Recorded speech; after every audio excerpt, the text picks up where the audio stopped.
하나님 말씀 마가복음 13장 1절에서 13절. 마가복음 13장 1절에서 13절까지 교독하겠습니다. 오늘은 3월 16일 토요일 아침입니다.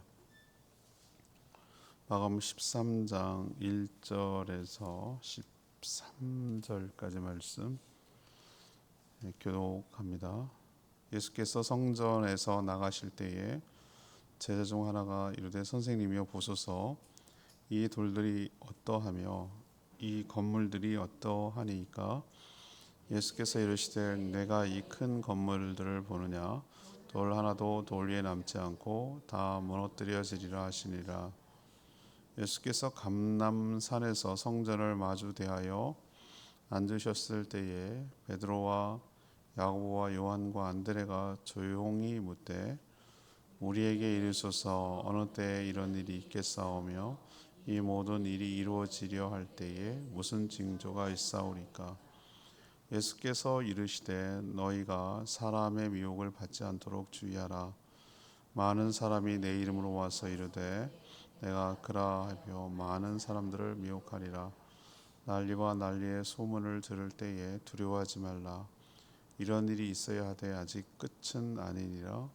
민족이 민족을, 나라가 나라를 대적하여 일어나겠고 곳곳에 지진이 있으며 기근이 있으리니 이는 재난의 시작이니라. 너희는 스스로 조심하라. 사람들이 너희를 공회에 넘겨주겠고 너희를 회당에서 매질하겠으며 나로 말미암아 너희가 권력자들과 임금들 앞에 서리니 이는 그들에게 증거가 되려 함이라. 또 복음이 먼저 만국에 전파되어야 할 것이니라. 사람들이 너희를 끌어다가 넘겨줄 때에 무슨 말을 할까 미리 염려하지 말고 무엇이든지 그때에 너희에게 주시는 그 말을 하라. 말하는 이는 너희가 아니요 성령이시니라. 형제가 형제를, 아버지가 자식을 죽은 데 내주며 자식들이 부모를 대적하여 죽게 하리라. 또 너희가 내 이름으로 말미암아 모든 사람에게 미움을 받을 것이나 끝까지 견디는 자는 구원을 받으리라. 아멘. 예수님이 성전에서 나갈 때 한 제자가 그 성전의 위용을 보면서 감탄하고 자랑하자 예수님은 다 무너질 것이다 이렇게 예언하셨습니다. 제자들이 조용히 종말의 징조를 묻자 먼저 주님 메시아를 사칭하며 와서 미혹하는 자가 많을 것이고 또 많은 사람들이 여기에 미혹을 당할 것이라고 했습니다. 또 전쟁, 기근, 지진 같은 난리가 있을 것이라고도 했습니다. 또 성도들은 신앙 때문에 여러 가지 핍박과 박해를 받게 될 것이다. 그렇지만 끝까지 견디는 자가 구원을 받을 것이다. 이런 얘기를 하신 게 오늘 내용입니다. 아무래도 오늘은 종말에 관한 것이 이제 시작되는데요. 이 종말에는 어떤 징조들이 있습니까? 이것이 오늘 질문입니다. 종말에는 어떤 징조들이 있습니까? 먼저 1절에서 6절까지 말씀인데요. 주의 이름을 사칭하며 미혹합니다. 주의 이름을 사칭하며 미혹하는 징조가 있을 것이죠. 예수님이 성전을 나가실 때에 한 제자가 성전의 위용을 보고 감탄했고 또 하나님께 말씀을 드렸습니다. 우리도 왜 그 옛날에는 다 단층 건물이고 한옥으로 됐을 때 양옥 2층, 3층 집 보면은 구한말 때 감탄했다 그런 얘기가 있어요. 또 시골에서 살던 사람들이 서울에 와서 롯데 타워 이렇게 놓으면 고개를 이렇게 돌릴 때 감탄합니다. 막 그냥 볼 것도 그냥 그런데 하여튼 그거 보고 이렇게 놀랜단 말이죠. 우리도 뭐 서해에 갔을 때 뭐 파르테논 신전이라든가 뭐 이런 것들 보면 우와 뭐 이런단 말이죠. 그 위용에 굉장히 놀랍니다. 근데 예수님이 아주 그냥 찬물을 껴는 얘기를 하는 거예요. 큰 이 건물들인데도 불구하고 당시 건축 기술이 그렇게 발달되지 않았는데 그런 석조 건물을 웅장하게 잘 지을 수 있다라는 것만으로도 감탄이 되는 것이죠. 근데 돌들이 돌 하나도 돌 위에 남지 않는다. 이 얘기는 뭐냐면 완전하게 무너진다. 옛날에 미국의 9.11 테러 일어났을 때 그 어마어마한 그 빌딩이 월드 트레이드 센터인가 그게 폭삭 무너졌잖아요. 건물을 쓸 수가 없으니까 어떻게 돼요? 다 철거를 해야 되고 그라운드 제로, 그러니까 땅바닥에서 그 뉴욕 한복판에서 땅이 보이겠습니까? 거기가 어쩔 수 없어요. 그래서 땅부터 다시 해야 되는 거예요. 그만큼 폭삭 무너진다. 이런 얘기를 지금 예수님이 하는 거죠. 그러니까 철저하게 파괴된다. 우리도 뭐 유물 같은 데 보면은 돌은 남아 있거든요. 돌 위에 좀 돌무더기 남아 있어요. 2000년 전 얘기인데 돌은 그래도 온전하게 남아 있어요. 그렇잖아요. 그리스 신화에서만 보던 파르테논 신전이 아직도 남아 있잖아요. 그 기둥이 보면. 거기서 소크라테스가 얘기했다고 생각하니까 막 이상한 거예요. 기분이. 거기 가면요. 그런데 이 정도로 무너질 거다. 이것은 유대인들에게 어떤 의미로 받아들여지냐면은 이 종말이에요. 종말. 성전이 무너진다는 건 이거는 자기들은 세상 끝이라고 보는 거예요. 이들 생각에 우리도 뭐가 무너지면 세상 끝이라고 생각하는 것처럼. 그래서 이건 종말로 받아들였고 사실 종말로 얘기한 것일 수도 있어요. 예수님이 이중적인 언어를 써가지고. 그래서 직접 그 기류에서는 묻지 않고 그 성전 감람산에서 성전을 마주대하고 있을 때, 그러니까 저도 올리브산 그 감람산에 가보마라 이렇게 움푹 패여져 가지고 우리로 치면은 좀 그런데 미노름에서 한라수목원에 있는 남지진 오름을 이렇게 바라보는 그런 느낌이 드는 거예요. 이렇게 중간에 푹 패여 있고 저기 또 앞에 성전산 이렇게 보이는, 멀지는 않아요. 이렇게 보일 수 있어요. 그 정도에서 지금 얘기를 하고 있는 거예요. 둘이 그 제자들하고 그 예수님하고 저 감람산 맞은편 산에서 성전을 바라보면서 지금 얘기하고 있는 그림이 그려져요. 어디쯤이었을 거다 이렇게 추정이 되는데, 그래서 있을 때 궁금했던 거, 이게 무너진다고? 이건 끝인데? 그러면 징조를 묻는 거예요. 이거는 종말로 받아들인 거예요, 이들은. 그래서 종말의 징조가 물었어요. 어떤 일이 벌어질 거냐? 그런데 여러분, 예수님이 이중언어를 씁니다. 뭐냐면 이중언어라고 말하는 것은 예수님 당시에 70년, 그러니까 AD 70년, 예수님이 33년 정도에 돌아가시고 70년 정도에 반란이 일어나서 티투스 장군이 로마 군단을 이끌고 와서 파괴합니다. 그래서 지금 적골 됐거든요. 근데 그러면 세상 끝이냐? 그건 아니고요. 그 뒤에 이중 언어라고 말하면 겹쳐서 보이는 진짜 세상의 끝날을 예수님이 미리 먼저 얘기를 해준 거예요. 미리 얘기를 해준 거예요. 이건 진짜 우리 보고 들으라는 얘기일 수도 있어요. 예수님은 1차적으로 제일 먼저 많이 일어나는 일이 무슨 일이냐면 많은 사람들이 자신을 사칭하며 많은 사람들을 미혹할 것이다. 이게 종말의 가장 큰 징조 중에 하나예요. 많은 사람들이 누굴 사칭한다고요? 메시아를 사칭한다. 그리스도를 사칭한다. 하나님을 사칭한다. 라고 하고 또 여기에 이런 바보 같은 말을 해도 많은 사람들이 뭐예요? 여기에 미혹을 당할 것이다. 이게 종말의 징조라고 하셨어요. 그러니까 너희들은 어떻게 하라? 그런 것에 미혹당하지 말라. 이렇게 당부를 하신 것이죠. 예수님 말씀처럼 온갖 근거를 갖다 대면서 그리스도라고 주장하는 이단 사이비들이 넘쳐나죠. 지금 우리가 그런 시대에 살고 있지 않습니까? 이것으로만 봐도 우리가 종말에 살고 있다는 것이 분명하게 이처럼 예수님이 뚜렷하게 얘기해 주신 것이 어디냐 말이죠. 분명합니다.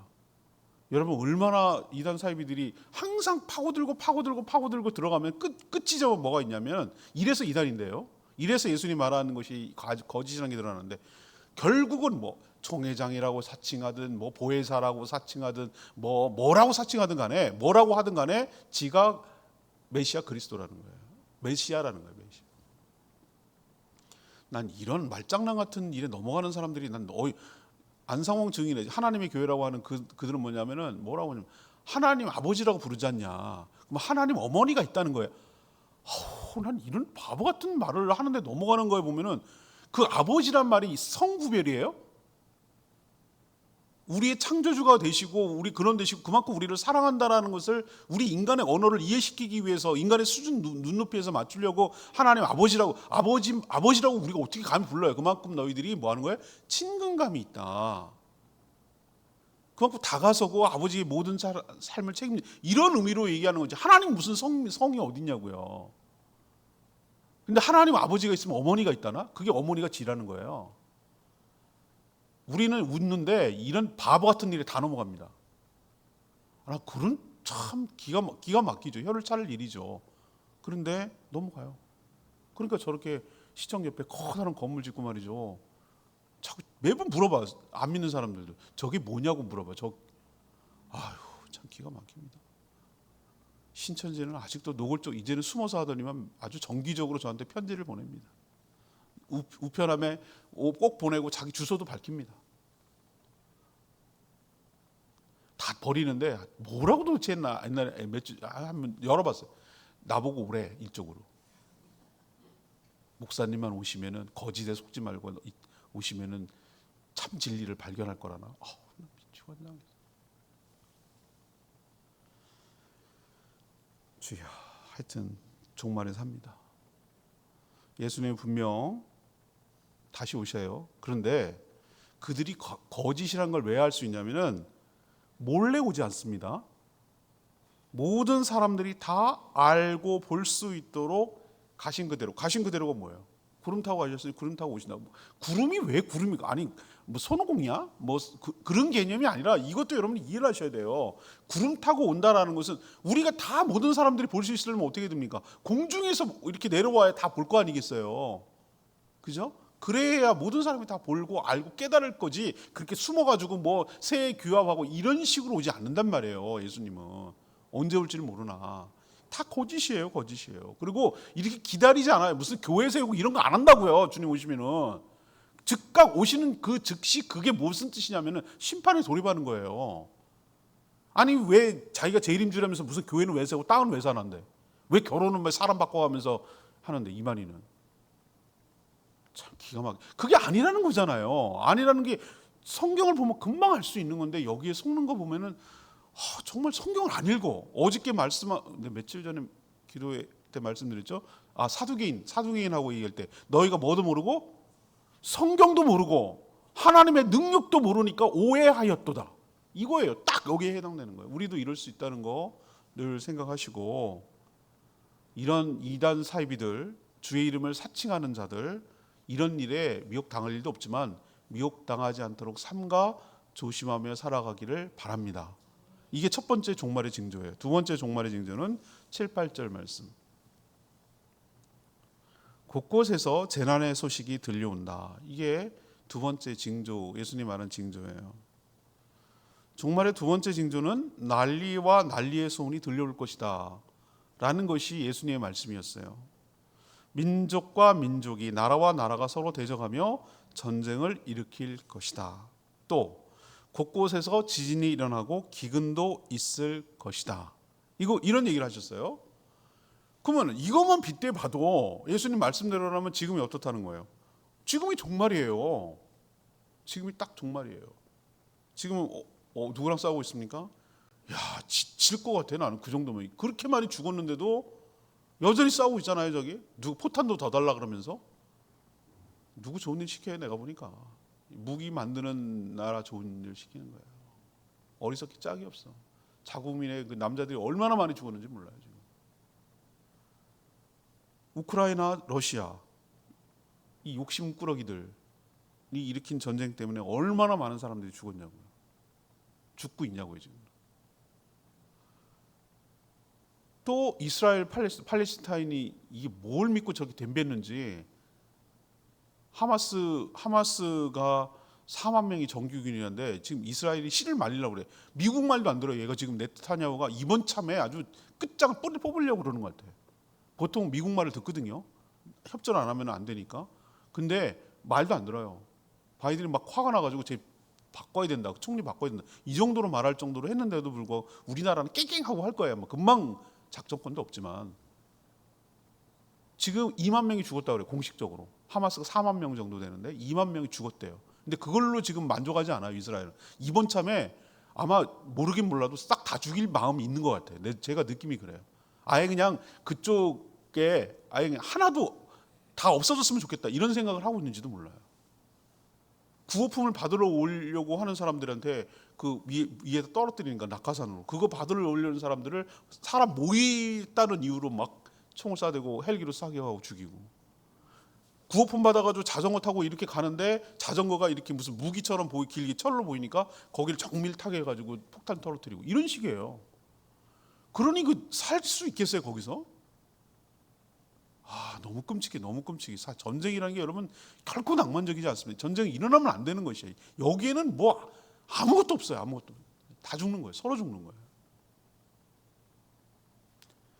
자, 곳곳에서 지진이 일어나는 건 뭐 여러분 많이 알죠?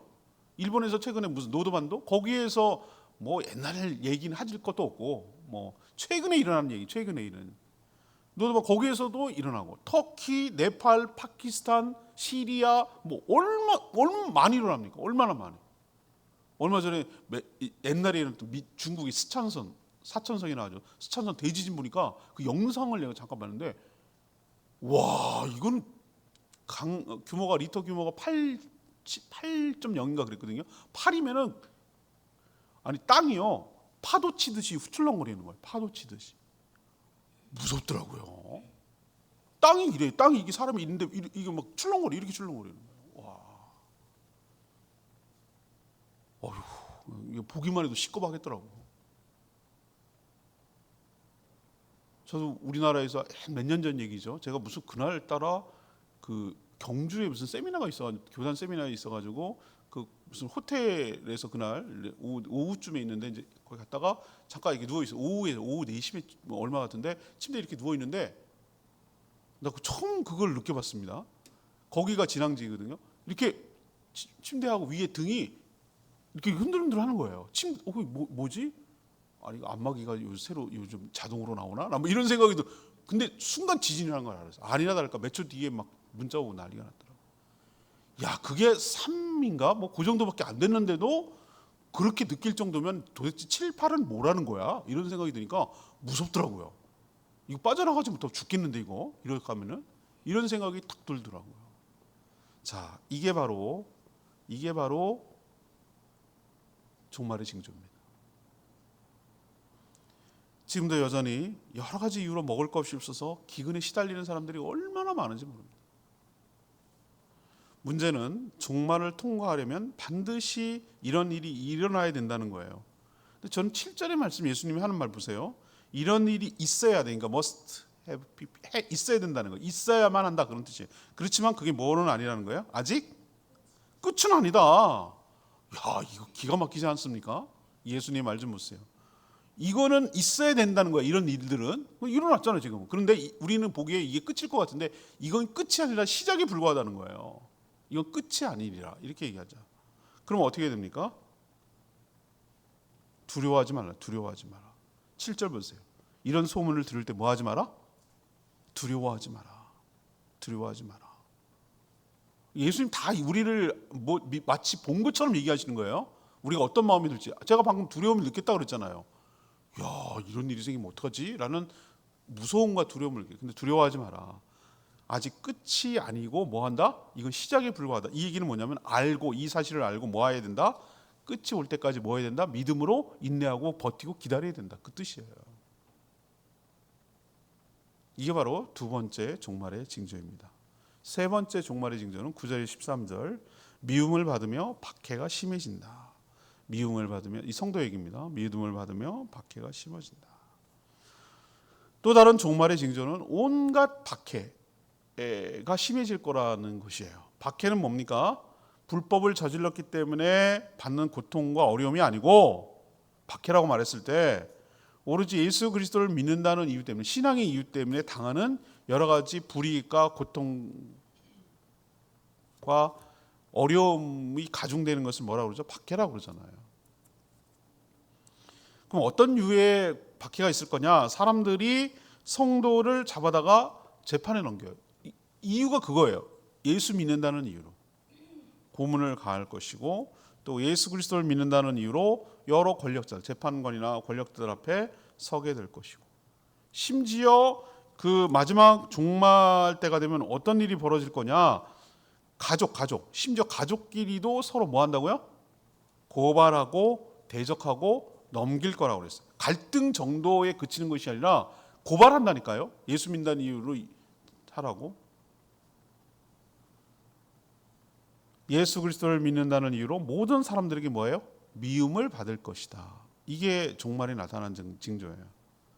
그렇지. 그러나 이런 환난과 핍박이 있기 전에 무슨 일이 먼저 있을 거라고 했습니까? 복음이 먼저 만국에 전파될 것이다. 전파된다는 거예요. 종말이. 이건 좀 우리는 아이러니한데요. 이걸 빨리 끝내고 종말을 촉진시킨다는 표현이 좀 뭐하지만, 뭐 하나님의 때에 되겠지만, 이것이 빨리 다 마무리되려면 어떻게 되나? 만국의 복음이 전파되면 이런 일이 다 끝나는 거예요. 그게 먼저 있겠다고 분명히 얘기했으니까. 지금 거의 모르는 사람 없이 지금 복음이 전파되고 있고 그래요. 지금 거의 미정도 정도, 그러니까 한 번도 복음을 듣고 안 듣고, 믿고 안 믿고는 그 사람 책임이고, 안 들어본 곳은 없어야 될 거 아니에요. 들을 기회는 줘야 되잖아요. 그래서 복음이 한 번도 들어보지 못한 곳이 거의 이제 없어질 정도로 모든 데 실핏줄처럼 복음이 선고자들이 파송돼 가지고 하고 있어요. 이것도 일종의 보면은 종말의 증상 중에 하나예요. 그럼 우리가 어떻게 해야 될까? 오늘 예수님이 얘기하잖아요. 너희들 잡혀갔을 때 걱정하지 말고, 끌어다가 넘겨줄 때 무슨 말로 변론해야 될지 뭐 하지 마라? 염려하지 마라. 무슨 말이든지 그때 주시는 말을 하라고 하셨어요. 왜? 너희 안에 성령께서 하실 말을 너희에게 넣어줄 것이다. 너희 안에 성령께서 무슨 말을 할지 대답해 줄 거라고 하셨어요. 그리고 미움을 13절에 여러 가지 예수 믿는다는 이유로 미움과 환난을 당하겠지만, 뭐한 자는 끝까지 견딘 자는 뭐한다? 구원을 받으리라. 이게 성도들에게 해주고 싶은 얘기예요. 뭐한 자는 끝까지 견디는 자. 이게 종말의 증상이에요. 예수 믿는다는 이유로 여러 가지 환난과 핍박과 불이익이 따를 겁니다. 점점 더 할 겁니다. 이게 종말의 증상입니다. 그러나 두려워하지 말라고. 무슨 말할지 염려하지 말고, 성령께서 너에게 말할 것이고 이걸 끝까지 잘 견디라고. 포기하지 말고, 배신하지 말고, 배도하지 말고, 끝까지 미움을 받지만 믿음으로 견디는 자만이 구원을 받아요. 지난번에도 제가 종말에 관한 설교를 하면서 이 얘기를 했어요. 저는 맨날 이 부분 들을 때마다 매번 드는 생각, 여러분도 그런 생각 들 거예요. 아니, 그럼 주님 빼주세요 좀. 우리 다 건져낸 다음에 싹 뽑아놓고, 위로 뽑아놓고 나머지 것들을 그렇게 하면 되잖아요. 이렇게 우리는 생각이 쉽잖아요. 아니, 왜 우리를 거기다 갖다 한꺼번에 넣어가지고 왜 이런 험한 꼴 당하게 만드세요? 라고 여러분 생각 안 하세요? 하죠. 저도 맨날 할 때 참 할 때만 이해가 안 가네. 왜 미움을 받을 것이나 견디는 자는 두려워하지 말고, 아니 이런 상황을 왜 만들어? 안 하면 되지, 이런 생각이 드는데, 제가 드는 생각은 뭐냐? 진짜 믿음을 보는 거예요. 얘가 진짜 믿나? 믿는 척하나? 진짜 제자인가? 진짜 안에 성령이 있는가? 이게 이런 과정을 통해서 정해지는 거예요. 씨앗이 다 심는다고 다 나옵니까? 아닙니다. 씨를 심었지만 나는 게 따로 있습니다. 다 결실합니까? 아니요. 그렇지 않은 것도 있습니다. 끝까지 견딘다는 얘기는 진짜만 견딜 수 있는 것이죠. 옥석을 가려내고 키질을 해서 환난과 핍박 가운데서 끝까지 믿음을 지키는 자만이 진짜죠. 진짜를 알기 때문에 우리는 버티고 낀 거죠. 그걸 알기 때문에 이것이 영원한 것이 아니라 그 뒤가 있다는 걸 알고 믿는 사람만이 버틸 수 있죠. 하나님께서는 제가 해석하기엔 그래요. 이렇게 받아들였어요. 이런 고난과 환난을 통해서 체질을 하는 것이다. 채로 걸러내는 것이다. 키질을 하는 것이다. 그래서 정말로 믿는 자, 정말로 진심으로 주님의 재림을, 심판을 믿고 기다리는 자만이 버티고 견딜 수가 있는 것이죠. 이런 자만이 구원을 받는다 하게 하려고 이런 고난을 같이 통과하게 만드시는 거 아닐까라는 생각을 해보는 것이죠. 레마 말씀 역시 13절 말씀이었습니다. 너희가 내 이름으로 말미암아 모든 사람 미움 받을 것이나 끝까지 견디는 자는 구원을 받으리라. 내가 방금 얘기한 게 거기에 있네요. 말씀하신 징조를 두는 왜 이런 어려움이 있을까라는 의혹이 들지만 미혹과 난리, 환란을 통해 옥석을 가리는 것. 진짜 믿는 알고 믿는 척 흉내만 내는 가라지를 골라내는 거죠. 진짜 말씀을 읽고 끝까지 건디며 믿음을 지키겠지만 가짜는 견디지 못하고 당하기 싫어서 이런 어려움 당하기 싫어서 배신하고 믿음을 저버릴 것이죠. 전 이것조차도 하나님의 지혜인 것 같아요. 하나님의 지혜. 우리는 다 하나님이 옳고 그름에 대해서 하나님께 따질 수 없어요. 그분이 하시는 모든 일은 선하고 모든 일이 옳습니다. 그때 우리는 그것을 수용하고 받아들일 수밖에 없는 입장인데 뭔가 이유가 있겠지. 우리에게 해로운 거라면 왜 하나님께서 우리 즐기시겠어요? 우리 갖다 막 뜨거운 거기다 넣어놓고 우리 힘들고 어렵고 막 하는 거 막 힘들어하고 어쩔 줄 모르고 막 쩔쩔매는 거 그걸 보고 즐기려고 하시겠어요? 하나님께서 설마? 아니라고 봐요. 저는 아니고 분명히 모든 일들은 우리를 지극히 사랑하는 우리를 위하는 일이라고 보는데 그럼 왜 이런 일이 있을까라고 생각했을 때 제가 해석한 내린 건 이거라고요. 옥석을 가리기 위한 하나님의 지혜구나. 우리도 끝까지 잘 견디고 버티고 믿음으로 승리하는 저와 여러분 되기를 소망합니다. 다음 주 초까지는 뭐죠? 예수님이 마지막 때 종말에 어떤 일이 있을지를 얘기할 거예요. 오늘 세 가지 징조 얘기했습니다. 뭡니까? 1번 주의 이름을 사칭하며 미혹하는 자들이 많고 미혹당하는 일이 있을 거다. 2번 곳곳에 재난과 난리의 소문이 계속 이어져 올 것이다. 3번 믿는다는 이유로 미움을 받으며 박해가 심해질 거다. 우리는 좀 상대적으로 덜한데 중국 보세요. 중국 난리 났어요 지금. 진짜 저 사회주의 국가 맞아요. 자기 정권에 위해된다고 생각하는 거 다 부시고 다 없애고 다 체포하고 난리 났어요. 전 베트남이 굉장히 자유로운 줄 알았어요. 여러분 그렇게 생각되죠? 베트남 아니에요. 우리 착각하고 있었어요. 거기가 공산화된 나라였잖아요. 개혁 개방은 했지만 여전히 통제하고 있고요. 예수 믿는 사람들 있잖아요. 철저하게 감시하고 외세가 개입돼서 뭐 하는 거에 대해서 예의주시하고 감시하고 있습니다. 이슬람권은 뭐 말할 것도 없고 우리만 좀 상대적으로 굉장한 종교의 자유를 누리고 있다는 거 여러분 알고 계셔야 돼요. 그렇지만 우리를 제외한 정말 나머지 나라들은 여러 가지 눌려 있거나 아주 감시를 하거나 여러 가지 어려움들을 당하고 있어요. 이게 또 세 번째입니다. 오늘 이 말씀 붙들고 기도하기 전에 463장 찬양집 463장 부르고 기도하겠습니다. 463장입니다.